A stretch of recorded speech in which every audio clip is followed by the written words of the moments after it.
Sebelumnya, kita telah mengupas sekilas tentang lingkup pesantren Darul Khoir dan santrinya. Kini kita akan mencoba menelaah mengenai kurikulum serta apa yang menjadi keunggulan dari pondok pesantren Darul Khoir itu sendiri. Darul Khoir yang belum lama ini menerima beberapa santri baru menghadapi kendala dalam perekrutan santri baru disebabkan wabah COVID-19 yang melanda. Kendala ini menyebabkan belum banyak yang mengenal Darul Khoir, yang otomatis mempengaruhi peminat calon santri untuk mendaftar di pondok pesantren ini. Tetapi kekuatan media sosial bisa dimanfaatkan dengan cukup baik oleh jajaran pengurus, sehingga pondok pesantren Darul Khoir telah mempunyai beberapa santri sebagai angkatan pertama di sini. Pondok ini tadi kan selain mengkader pendakwah, dia juga mencoba mengkader pendakwah yang mandiri.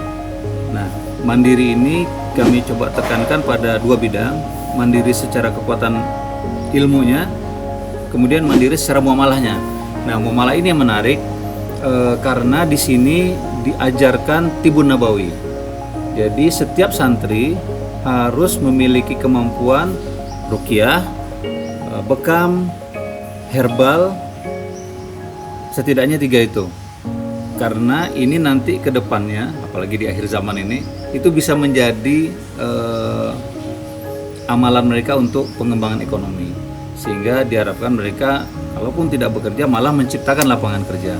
Karena sekarang kan udah akhir zaman, tibun nabawi itu sudah tren. Sudah tren, di mana-mana ada bekam, di mana-mana ada herbal, di mana-mana ada ruqyah. Dan penyakit akhir zaman ini kan seperti itu nanti ini kembalinya juga. Orang yang stres, orang yang punya beban berat, orang yang mudah dipengaruhi oleh penyakit-penyakit non medis, sehingga hadirlah tibun nabawi ini di mana ada sunnah, ada keberkahan. Nah, kemudian kedua, selain itu kita juga mengajarkan di sini mengembangkan potensi anak di bidang entrepreneurship-nya, kewirausahaannya. Jadi setiap pekan kami ada mata pelajaran entrepreneurship, baik secara teori yang sudah berjalan maupun mengundang entrepreneur muslim ke sini untuk hadir berbicara, sharing, memotivasi, dan juga mereka akan dikembangkan nanti pengembangan minat ekonomi yang usaha yang menurut mereka cocok dengan mereka. Karena hasil dari pelajaran, motivasi, sharing, magang, mereka nanti akan membuat proposal usaha yang akan mereka kembangkan sendiri. Insya Allah ini bisa menjadi bekal mereka dalam hal ekonomi, karena kita harus punya dua kekuatan, ilmu dan ekonominya harus kuat juga.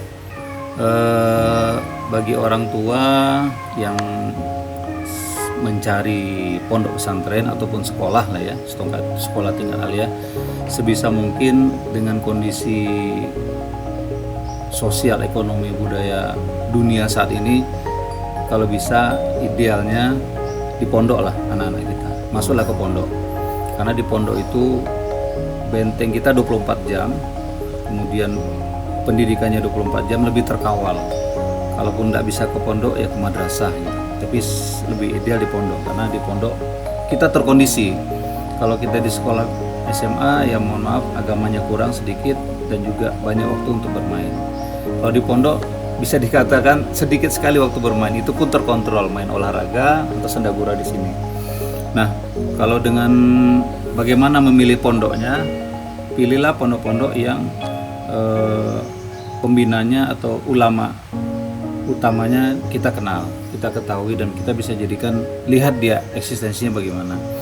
Contohnya misalnya di sini kan Dr. Khair, kita kenal Ustaz Khair sebagai ulama Ahlus Sunnah wal Jamaah, sudah tidak diragukan lagi, berkiprah di Riau maupun di nasional.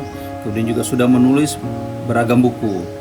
Nah, kemudian juga pastikan pondok itu juga tempatnya nyaman. Nah, kalau di Darul Khoir ini bisa kita lihat sendiri tempatnya, insya Allah sangat nyaman sekali. Ada area green area, tamannya, kemudian ada kolamnya, kemudian aulanya luas juga, kemudian ada kamar-kamar.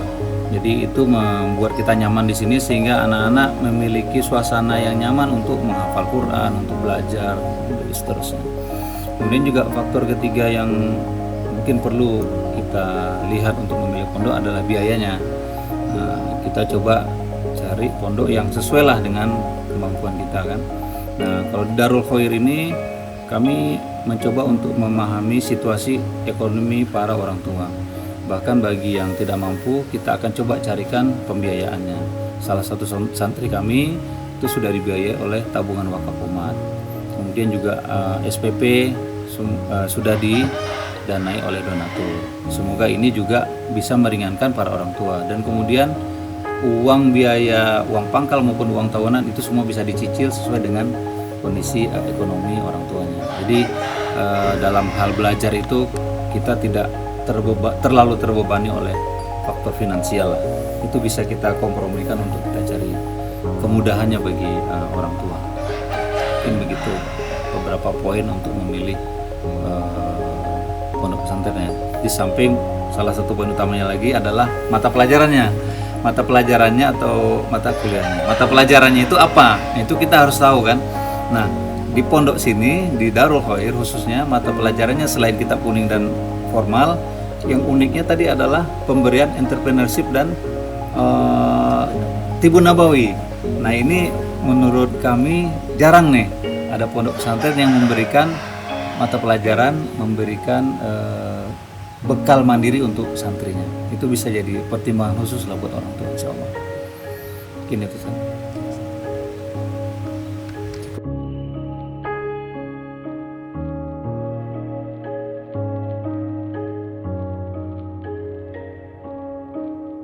Santri-santri ini akan dididik dan diajarkan oleh guru-guru yang memang menguasai bidangnya masing-masing, seperti ilmu fikih, bahasa Arab, akhlak, ilmu hadis, yang juga akan dididik menjadi da'i atau mubalik yang mandiri dengan ilmu tambahan Tibun Nabawi serta entrepreneurship atau ilmu bisnis. Diharapkan nantinya selesai dari pendidikan pondok pesantren, santri-santri akan menjadi ulama dan da'i atau mubalik yang mandiri, baik dari segi ilmu pengetahuan agamanya, juga mandiri dalam hal ekonominya.